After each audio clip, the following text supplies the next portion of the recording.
เดี๋ยวเขาไปรับอันนี้แป๊บนึงไปรับกับเบอร์กันมาเถอะกับลูกเคยเร็วเร็วผู้ใดละมาเนี่ยเหรอลูกเคยเอาลูกเคยบอกเอาอย่างเหรอคือไม่แพงไม่หยังลุ้นก่อนไม่หยังล่ะไม่หยังล่ะ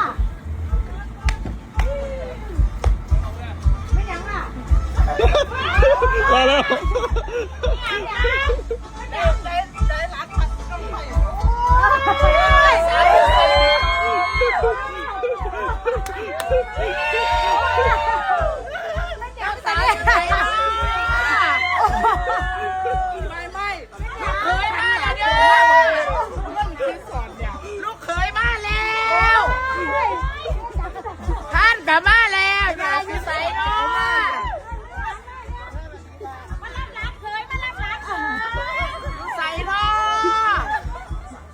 ไม่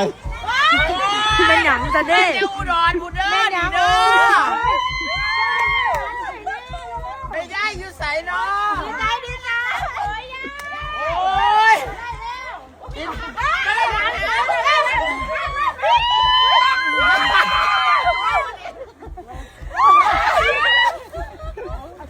ดี๋ยวพี่กบป่วยกบหยังก็โอ้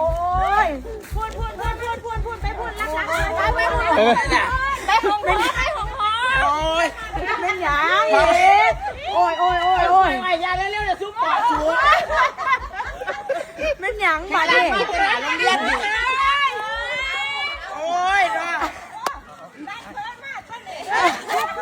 ถูกเคยมาแล้วโอ้ย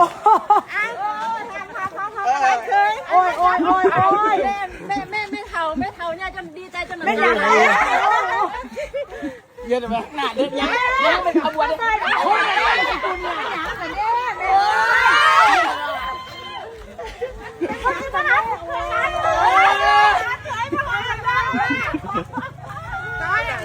ขันหมากมาแล้วเด้อขันหมากมาแล้วเด้อ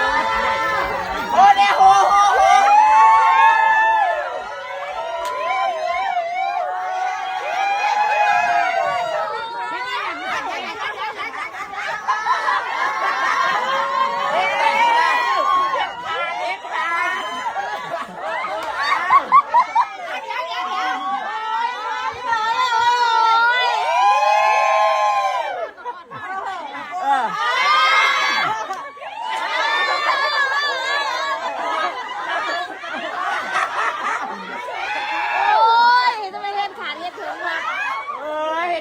เฮ็ดดี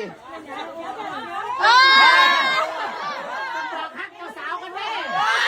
รักน้องไม้มากเร็วรักบรัญญามากค่ะรถละดอนครับผมประตูเอาเข้า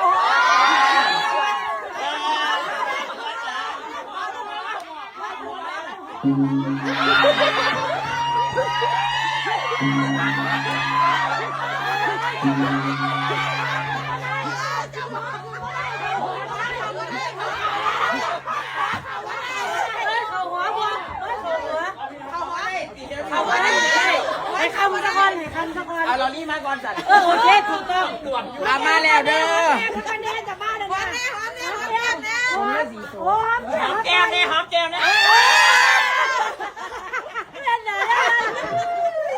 เอาที่สอดดิ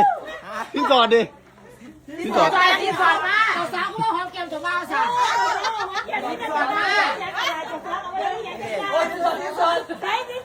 เด็ร้านเนื้อกุฏิเนี่ยร้านหนึ่งเอา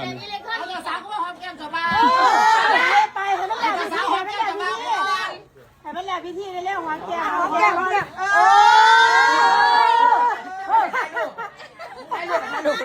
ให้ลูกค้าครับขอท่ายาเดี๋ยวบอกขอท่ายาผูกแขนเนี่ยจะไปแม่ผูกแขนผูกแขนปุ๊บอ้อยมา อ้อยอยู่ใจ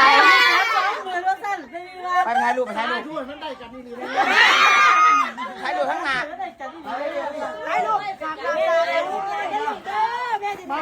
ไม่ฮะ